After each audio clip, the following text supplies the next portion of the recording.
নমস্কার বন্ধুরা। তো আজকে আমি করছি বাঁধাকপি। এই জন্য বাঁধাকপিগুলোকে আমি কেটে তারপরে ভালো করে ধুয়ে লবণ দিয়ে সেদ্ধ বসিয়ে দিয়েছি। তো আজকে দেখে নিন আপনারা রেসিপিটা প্রথম থেকে শেষ পর্যন্ত। যদি ভালো লাগে তো একটা লাইক করবেন, কমেন্ট করবেন, আর যারা সাবস্ক্রাইব করেনি সাবস্ক্রাইব করে দেবেন। বাঁধাকপিটা সেদ্ধ করা হয়ে গেছে, নামিয়ে নেব। আমি শুকনো খোলায় জিরে ধনে টেনে নেব।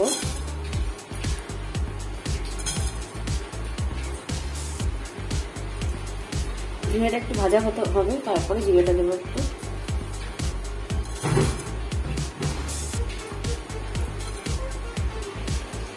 জিরে ধনেটা তেলে নামিয়ে নিয়েছি। কড়াইতে তেল দেবো।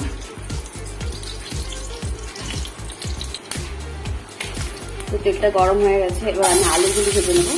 দুগুলি করে আলুগুলো আমি কেটে নিয়েছিলাম, কেটে ধুয়ে নিয়েছি। তো আলুটাকে ভেজে নেব। সামান্য পরিমাণ লবণ, হলুদ দিয়ে আলুটাকে ভেজে নেব।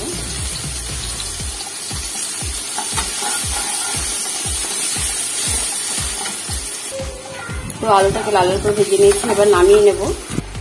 ওই একই তেলের ভিতরে শুকনো লঙ্কা, তেজপাতা, পাঁচফোড়ন দিয়ে একটু ভেজে নিতে হবে।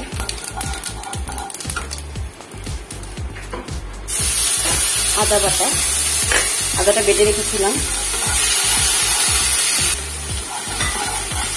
আদাটা একটু কষিয়ে নিতে হবে।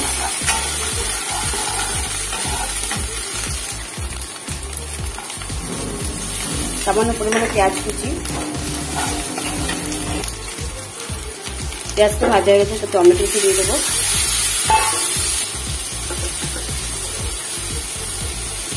লবণ,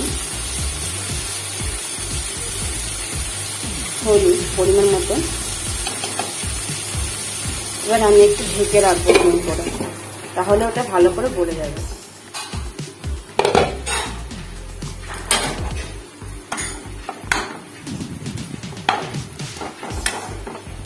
টমেটোটা গলে গেছে। আমি এবার আলু ভাজাগুলো দিয়ে দেবো।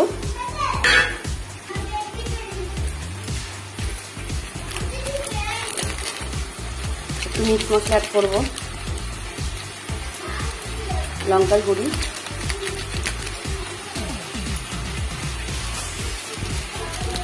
গোলমরিচ গুঁড়ো। এইভাবে বাঁধাকপি করে দেখবেন, দারুণ লাগে খেতে। না করে খেলে বুঝতে পারবেন না। তো এইভাবে করে দেখবেন, ভালো লাগবে। ভালো লাগলে আমাকে লিখে জানাবেন। এবার বাঁধাকপিটা দিয়ে দেবো।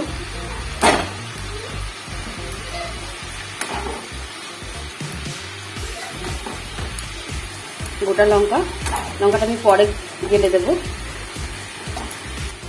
তো নেড়ে চেড়ে আমি একটু ঢেকে রাখবো সিম করে। বাঁধাকপিটা হতে হতে আমি এখানে জিরে ধনে যে ভেজে রেখেছিলাম শুকনো খোলায় আর গরম মশলা, এটা বেটে নেব।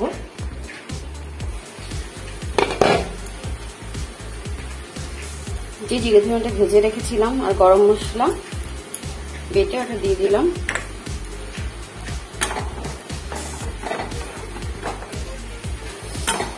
হয়ে গেছে বাঁধাকপি, লঙ্কাগুলো গেলে দিয়েছি। চিনি অ্যাড করবো পরিমাণ মতো, সামান্য পরিমাণে।